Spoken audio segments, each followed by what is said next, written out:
Okay, you can see the T and the flange have been welded perfectly. Next, we will weld the elbow on the T-tube.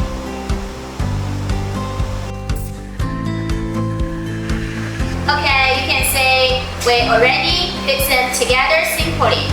And you can see it has two pipe orifices. This one we need to close firstly. And align the tungsten needle.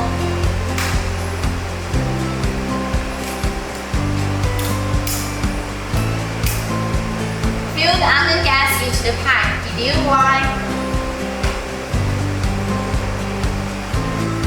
And this side we need to dig a hole to balance the pipe pressure and start the button.